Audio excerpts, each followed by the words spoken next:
നീ എന്തൊക്കെ സന്തോഷി പറയുന്നേ? എൻ്റെ ദൈവമേ, എനിക്ക് ആലോചിക്കാൻ പോലും വയ്യല്ലോ. മാമി തലയിൽ കൈ കൊടുത്ത് നിലത്തിരുന്നു പോയി. നിന്നോട് അപ്പോഴേ ഞാൻ പറഞ്ഞതല്ലേ രാത്രിയാകട്ടെ എന്ന്. ഇനിയിപ്പോൾ എന്തോ ചെയ്യും? അങ്ങേരെങ്ങാനും അറിഞ്ഞ എന്നെ വെട്ടിക്കൊന്നത് തന്നെ ഓർത്തിട്ട് കൈയും കാലും വിറയ്ക്കും എൻ്റെ. എല്ലാം ഒപ്പിച്ച് വെച്ചിട്ട് നിൽക്കുന്ന നിൽപ്പ് കണ്ടില്ലേ? എന്തേലും വാ തുറന്ന് പറയടാ നീ. മാമി കലുതുള്ളി. അവനെ ആരോടും പറയില്ല എന്നാ മാമി പറയുന്നേ. പക്ഷെ ഒരു കണ്ടീഷനുണ്ട്. അവൻ അറച്ചറച്ച് പറഞ്ഞു. എന്ത് കണ്ടീഷൻ? അവൾ ചോദിച്ചു. അവൻ മിണ്ടാതെ നിന്നു. എന്ത് കണ്ടീഷനെന്നാ ചോദിച്ചേ? അവൾ വീണ്ടും ചോദിച്ചു. അത് അവൻ പരിങ്ങി. വാ തുറന്ന് പറയടാ. അവൻ ഇന്ന് അത്താഴം കഴിക്കാൻ വരുമെന്ന്. ഉച്ചയ്ക്ക് ഞാൻ കഴിച്ചത് തന്നെ അവനും വേണമെന്നാ പറയുന്നേ. അവൻ ഒരുവിധം പറഞ്ഞൊപ്പിച്ചു. എന്താ? അവൾക്ക് മനസ്സിലായില്ല. എന്താ നീ പറഞ്ഞതെന്ന്? മാമി എൻ്റെ കൂടെ ചെയ്തത് അവനൊപ്പം ചെയ്യണമെന്ന്. എന്താ? നീ എന്താടാ എന്നെക്കുറിച്ച് കരുതിയത്? രമ ഉച്ചത്തിൽ കയർത്തു. എന്തൊക്കെയോ കൂടി പറയാൻ വന്നപ്പോൾ അവൻ അവളുടെ വായ പൊത്തി.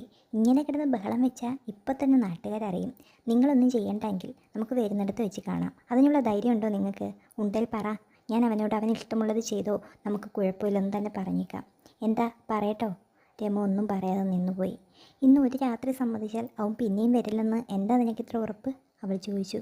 കുറച്ചു നേരത്തെ ആലോചനയ്ക്ക് ശേഷം രമ ചോദിച്ചു. അത് ഞാൻ നോക്കിക്കോളാം. ഇനി ഒരിക്കലും ഉണ്ടാവില്ല. അതോടെ ആ പ്രശ്നം നമുക്ക് അവസാനിപ്പിക്കാം, അവൻ പറഞ്ഞു. അവളൊന്നും മിണ്ടിയില്ല.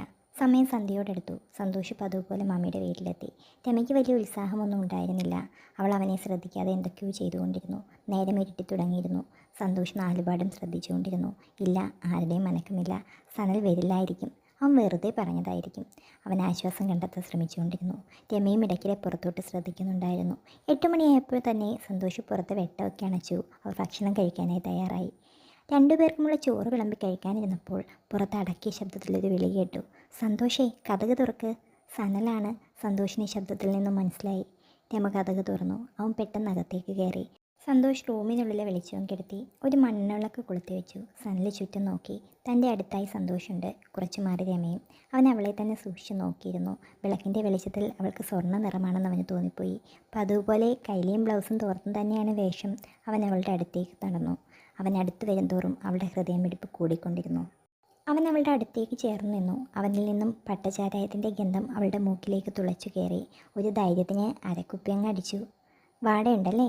അവനൊരു ഇളിച്ച ചിരിയോടെ അവളോട് ചോദിച്ചു. ചേച്ചി സമ്മതിക്കില്ലെന്നാണ് ഞാൻ കരുതിയത്. പിന്നെ ഇതൊക്കെ പുറത്തിറങ്ങിയ നാണക്കേടല്ലേ? അതുകൊണ്ട് എനിക്കൊരു പ്രതീക്ഷയുണ്ടായിരുന്നു. അവളൊന്നും പറയാതെ കേട്ടുകൊണ്ടേയിരുന്നു. സന്തോഷിന് വല്ലാതെ ദേഷ്യം വരുന്നുണ്ടായിരുന്നു. ഇത് ആദ്യത്തേതും അവസാനത്തേതുമാ. ഇനി ഇതും പറഞ്ഞൊന്നും വന്നേക്കല്ലേ സനലേ? ദേഷ്യത്തോടെയാണ് അവനത് പറഞ്ഞത്. ഇത് ഞങ്ങൾ മുതിർന്നവർ തമ്മിലുള്ള കാര്യമല്ലേ, അതിലെന്തിനാ നീ ഇടപെടുന്നേ? രമയുടെ അരക്കെട്ടിലൂടെ ചുറ്റിപ്പിടിച്ചാണ് സനൽ അത് പറഞ്ഞത്. ആരെങ്കിലും പുറത്തിറങ്ങിയാലുള്ള നാണക്കേടോർത്ത് രമ സഹകരിച്ചു. നീ എന്തിനാ ഇങ്ങനെ നിന്ന് വിയർക്കുന്നേ? തൈ മുഖം അങ്ങ് തുടച്ചേ. രമയുടെ മാറു മറയ്ക്കാനിട്ടിരുന്ന തോർത്തെടുത്ത് സന്തോഷിൻ്റെ മുഖത്തേക്ക് എറിഞ്ഞുകൊണ്ട് സനൽ പറഞ്ഞു. അനാവൃതമായ അവളുടെ മാറുചാലുകളെ അവൻ ഒരു കൈകൊണ്ട് മറയ്ക്കാനായിട്ട് ശ്രമിച്ചു. ചുറ്റിപ്പിടിച്ചിരുന്ന കൈകൊണ്ട് അവൻ അവളുടെ വടകളെ തഴുകാൻ തുടങ്ങി. സന്തോഷേ, നീ പോയി ഉറങ്ങിക്കോ, ഞങ്ങൾക്ക് കുറേ സംസാരിക്കാനുണ്ട്, സനൽ പറഞ്ഞു. അവൻ എന്തു പറയണമെന്നറിയാതെ പകച്ചു നിന്നുപോയി. സനൽ പെട്ടെന്ന് അരക്കെട്ടിൽ നിന്നും ഒരു ചെറിയ കുപ്പി ചാരായമെടുത്ത് അടപ്പ് തുറന്ന് ഒരു കവിൾ കുടിച്ചു. മാമിയുടെ നേരെ നീട്ടി. അവർ വേണ്ടെന്ന അർത്ഥത്തിൽ തലയാട്ടി. ഇന്ന് ഞാൻ പറഞ്ഞത് എന്തായാലും കേട്ടോണം. ഇന്ന് ഞാനാ കാര്യങ്ങൾ തീരുമാനിക്കുന്നത്, അറിയാലോ? അല്ലെങ്കിൽ വെയ്യെങ്കിൽ ഞാൻ പൊക്കോളാം. രമ സന്തോഷിനെ ഒന്ന് നോക്കി. പിന്നെ സനലിൻ്റെ കയ്യിൽ നിന്നും കുപ്പി വാങ്ങി 2 കവിളോളം കുടിച്ചിറക്കി. വല്ലാത്ത ചവർപ്പ്. അവളുടെ മുഖത്തു നിന്നും ആ ഒരു ചവർപ്പ് വായിച്ചെടുക്കാമായിരുന്നു. സനൽ കുപ്പി വാങ്ങി ഒരു കവിള് കൂടി കുടിച്ചു.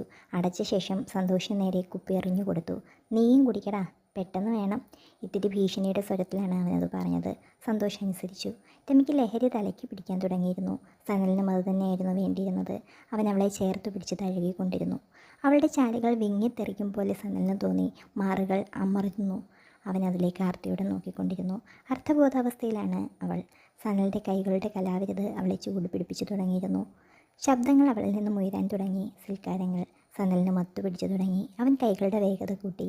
സന്തോഷമെല്ലാം കാണുന്നുണ്ടായിരുന്നു. മാമി സനലിൻ്റെ കയ്യിൽ കിടന്ന് പുളയുകയാണ്. സനൽ ആസക്തിയോടെ മാമിയുടെ കരിക്കിൻ കുടങ്ങളെ ഞെരുക്കി അമർത്തുന്നു. അവൻ്റെ ദേഷ്യം കാമത്തിന് വഴിമാറി. തൻ്റെ ഇടുപ്പിൽ എന്തോ ഒന്ന് വിങ്ങുന്നത് സന്തോഷം അറിഞ്ഞു. അവൻ്റെ മുളന്തണ്ടിനെ സ്വതന്ത്രനാക്കി താലോലിക്കാനായി തുടങ്ങി. അവനൊരു വല്ലാത്ത അനുഭൂതി തോന്നിത്തുടങ്ങിയിരുന്നു. മദ്യലഹരിയിൽ മാമി കൂടുതൽ കരുത്തിയായതുപോലെ തോന്നി. സനലും മാമിയും പാമ്പുകൾ ഇണഞ്ചേരും പോലെ ചുറ്റിപ്പിരിണ്ട് കിടക്കുന്നു. അവർ അപ്പോൾ ജനിച്ച പടിയാണ്. കാണാൻ വളരെ വണ്ണം കുറഞ്ഞ സനലിൻ്റെ ചെറുക്കന് നല്ല മുഴുപ്പുണ്ടായിരുന്നു. ഒരുപക്ഷെ തന്നേക്കാൾ മുഴുപ്പ്. ആ മുഴുപ്പിൻ്റെ മുഴുവൻ സുഖവും മാമി ആസ്വദിക്കുന്നുണ്ട്. കൊണ്ടും കൊടുത്തും കൊതി തീരാത്തവരെ പോലെ വീണ്ടും വീണ്ടും അവർ പരസ്പരം മത്സരിച്ചു കൊണ്ടിരുന്നു. തൻ്റെ മുന്നിൽ സനൽ മാമിയെ പൊതിച്ചു സുഖിക്കുന്നത് അവന് നോക്കി നിൽക്കാൻ കഴിഞ്ഞില്ല. അവനും അതിൽ പങ്കുചേർന്നു. 3 പേരും ചേർന്നൊരു കാളപ്പോരായിരുന്നു പിന്നെ അവിടെ നടന്നത്. ആക്രോശങ്ങളും സീൽക്കാരങ്ങളുമാണ് പിന്നെ അവിടെ മുഴങ്ങിക്കേട്ടത്. രമയുടെ കരിങ്കുടങ്ങളിൽ 4 കൈകൾ മാറി മാറി ഇഴങ്ങി നടന്നു. തൻ്റെ ജീവിതത്തിൽ ഇതുവരെയും അനുഭവിക്കാത്ത സുഖങ്ങളാണ് അവൾ അന്ന് പലതവണ അറിഞ്ഞത്. ഞരക്കങ്ങളും ശബ്ദങ്ങളും കിതപ്പോടെ അവസാനിച്ചു. 3 പേരും ഒരു യുദ്ധം കഴിഞ്ഞതിൻ്റെ ആലസ്യത്തിൽ പടുകുഴിയിലേക്ക് വീണിരുന്നു.